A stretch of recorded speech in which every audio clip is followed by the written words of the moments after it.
మరొక మంత్రి ఆయన కుమారుడు ఆయన కంపెనీ అర్ధరాత్రి పూట పోయి హైదరాబాద్ లో బౌన్సర్లను పెట్టి భూములు కబ్జా చేసిండ్రు.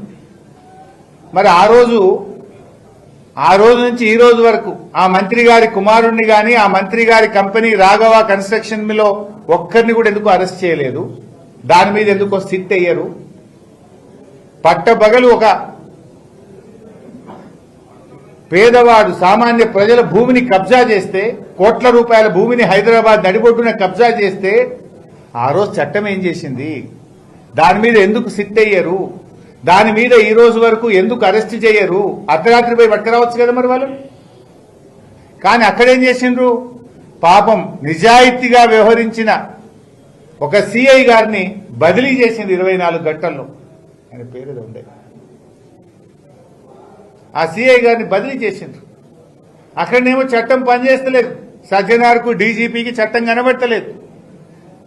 మంత్రి గారి కంపెనీ పోయి బౌన్సర్లను పెట్టి భూమిని కబ్జా చేస్తే చట్టం నిద్రపోతుంది. ఆ రోజు అక్కడ అర్ధరాత్రి అరెస్టులు ఉన్నాయి.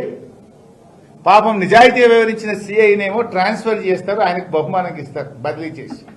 ఇదా చట్టం మిస్టర్ సజ్జనార్?